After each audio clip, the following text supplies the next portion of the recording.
Hello everyone. Question of this week is about Reserve Bank of India acting as government's agent.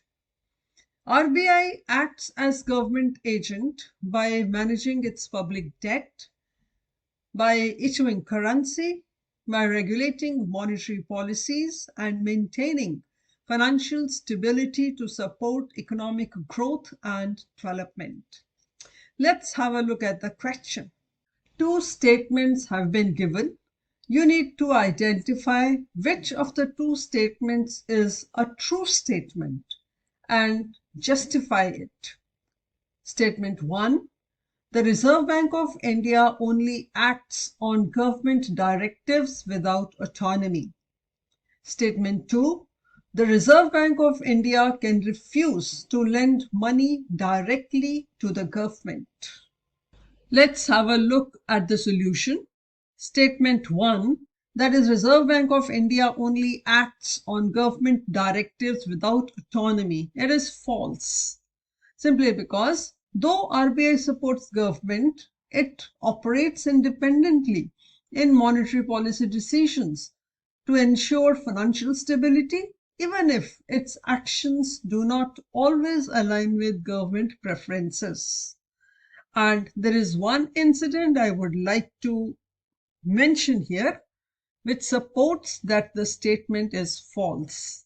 In 2018, there was a situation where the Indian government wanted RBI to give it some of its savings, which is called surplus reserves, to cover government expenses.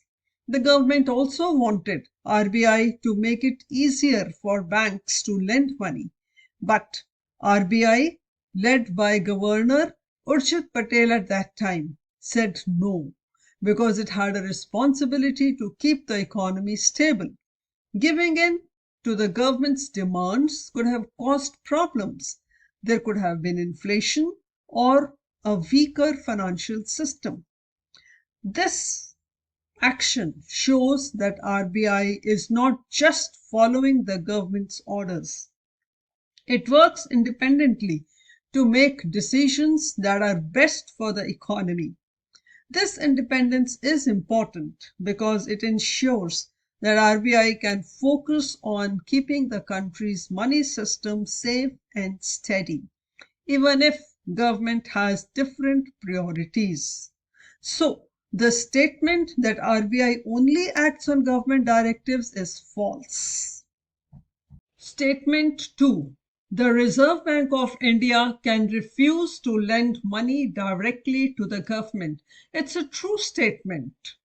It is so because though RBI supports the government, it maintains independence in order to avoid inflationary pressures. And lending directly to government is restricted. Also, lending directly to the government is restricted under fiscal discipline policies like Fiscal Responsibility and Budget Management Act. Let me give you an incident to support that the statement is true. In 2020, during COVID-19 pandemic, the government needed extra money to deal with the crisis and thought about asking Reserve Bank of India to directly give them funds by buying government bonds. But RBI refused to do so because of this act of fiscal responsibility and budget management. According to this law, RBI should not give money to the government directly unless there is an emergency. Instead, RBI helped indirectly. It bought government bonds from the market rather than directly from the government. This way, RBI supported the economy and helped manage the government's borrowing needs without breaking the rules or without losing its independence. So this shows that RBI has the power to say no to direct lending while still finding ways to help the government in tough times. This supports that the statement made is true. To learn more, visit our website and enroll in our courses to master economics and get a higher score in CBSE and CUET examination. With our current introductory offer, you can enroll in each of the courses for just rupees 999. So, seize the opportunity and join before the introductory offer expires. Like, share and subscribe to EcoStudies channel.